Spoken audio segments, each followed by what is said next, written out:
नमस्कार दोस्तों, CDRK Saini competition classes में आप सभी का स्वागत है। और सायकालीन क्लास के साथ में छोटू लाल सैनी व्याख्याता।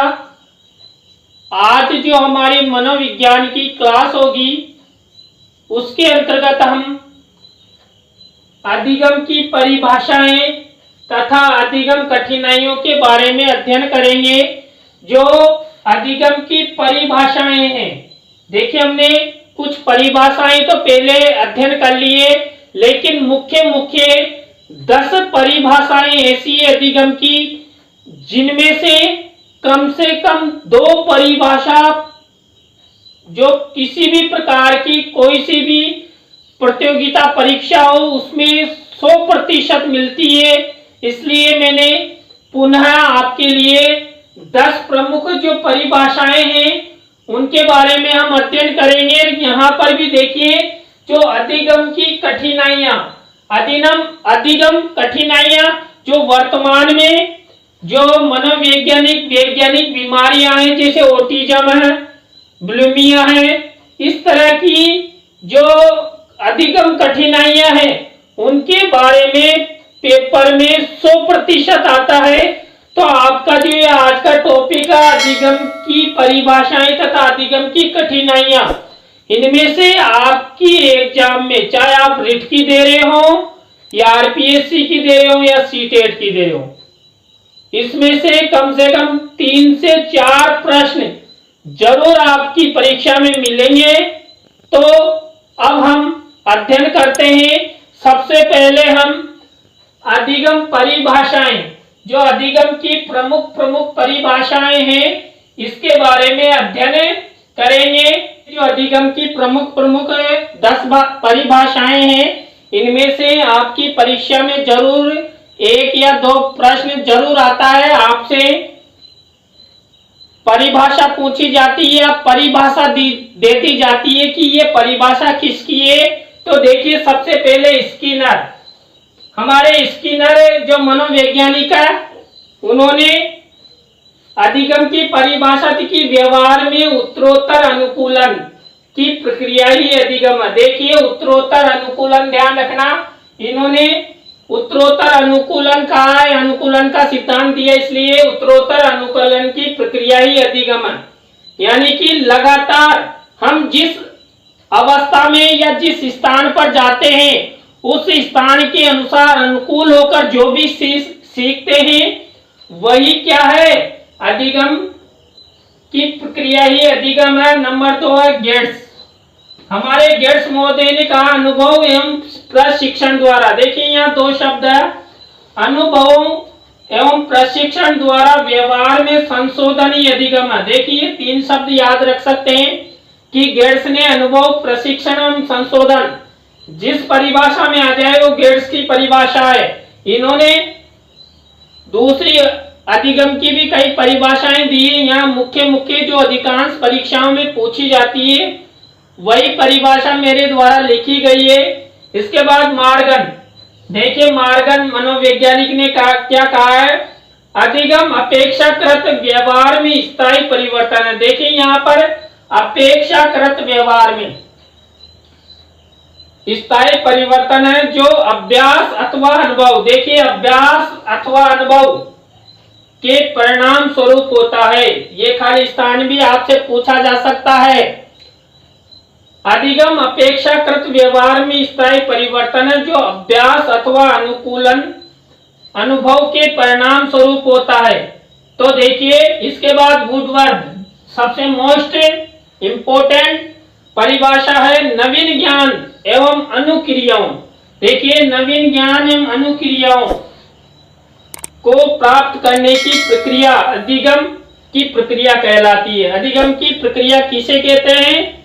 वुडवर्ड महोदय ने कहा कि नवीन ज्ञान एवं अनुक्रियाओं को प्राप्त करने की प्रक्रिया अधिगम की प्रक्रिया कहलाती है। इसके बाद क्रो एंड क्रो, ये भी मोस्ट है और ये भी मोस्ट है। अधिगम आदतों, ज्ञान एवं अभिवृत्तियों का अर्जन है। देखिए सीधी परिभाषा है लेकिन आपको इन शब्दों का ध्यान रखना पड़ेगा।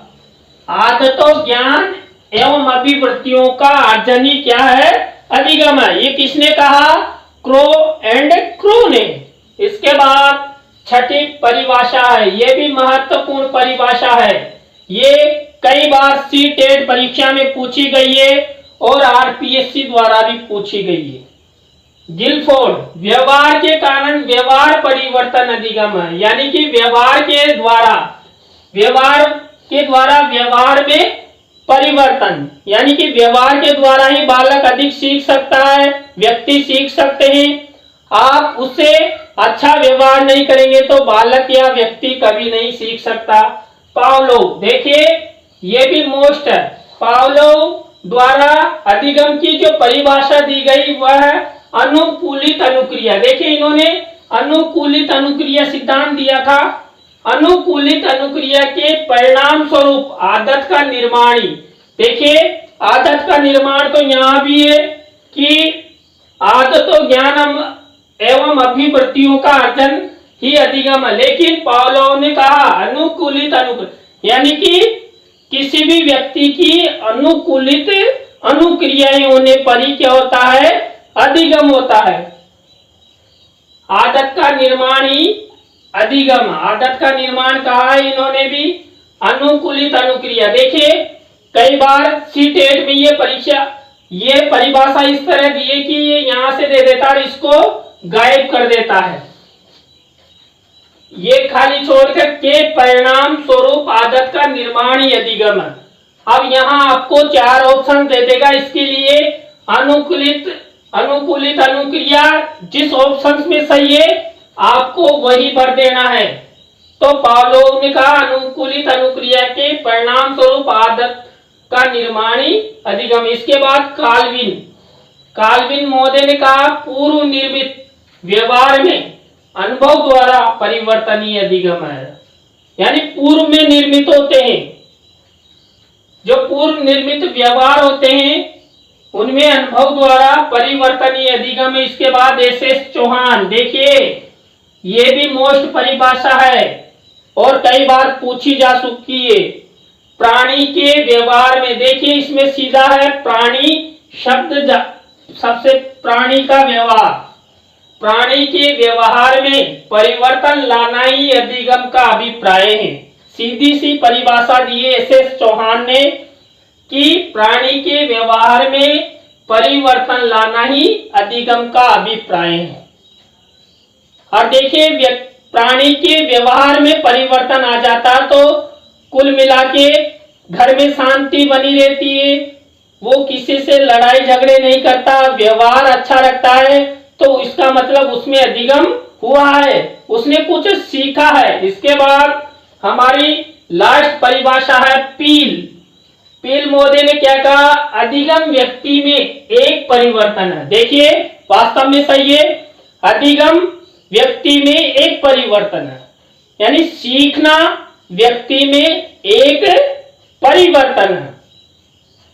व्यक्ति अगर सीखेगा तो उसमें परिवर्तन आएगा, व्यक्ति सीखेगा ही नहीं तो परिवर्तन कहां से आएगा? तो पिल महोदय ने भी यही कहा है कि अधिगम व्यक्ति में एक परिवर्तन है जो उसके वातावरण के परिवर्तनों, देखिए यहाँ वातावरण के परिवर्तन आए हैं के अनुसरण में होता है। देखिए व्यक्ति को जैसा वातावरण मिलेगा उसमें वैसे ही अधिगम आएंगे, अनुभव आएंगे, आदतें आएंगी।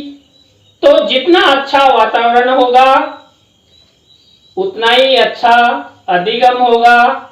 और देखिए अब हम आगे अध्ययन करते हैं अधिगम की कठिनाइयां।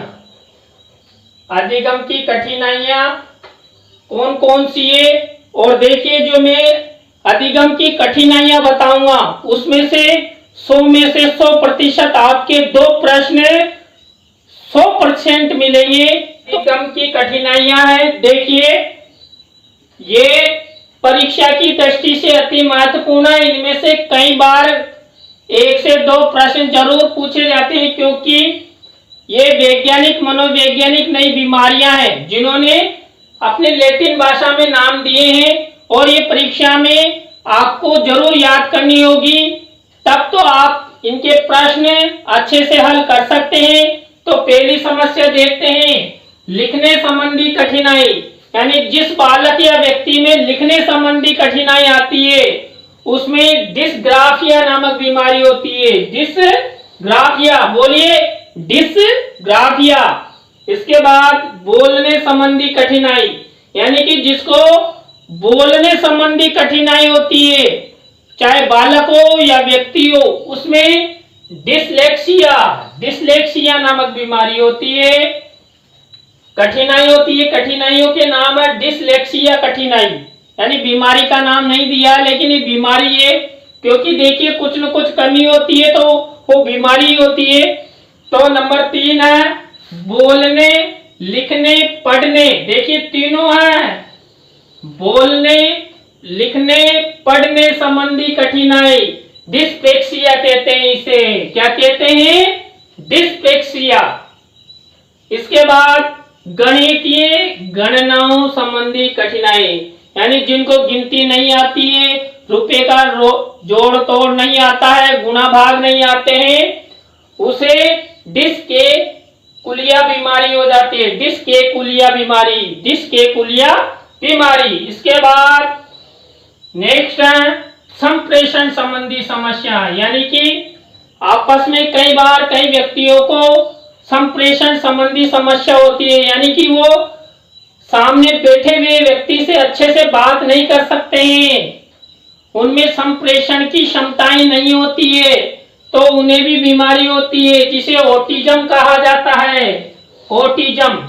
इसके बाद लास्ट कठिनाई है असामान्य रूप से खाने संबंधी व्यवहार, यानी कि जो अधिक खाता है, असामान्य, कोई उसका सामान्य, जैसे हम सामान्य व्यक्ति हैं, सामान्य जो बालक होता है, सामान्य अनुसार जो लिमिट होती है उसमें खाता है, पीता है, लेकिन जो व्यक्ति बालक असामान्य रूप से खाने संबंधी व्यवहार करता है उसमें बुलिमिया नामक कठिनाई होती है, बुलिमिया नामक बीमारी होती है। देखिए ये सब मनोवैज्ञानिक नाम है और परीक्षा की दृष्टि से वेरी वेरी वेरी मोस्ट। तो देखिए आज हमने इस क्लास में अधिगम की परिभाषाएं और अधिगम की कठिनाइयों के बारे में अध्ययन किया। आपको मेरा वीडियो कैसा लगा कमेंट बॉक्स में जरूर बताएं। फिर से नए टॉपिक के साथ, नए कंटेंट के साथ आपसे मिलेंगे। धन्यवाद।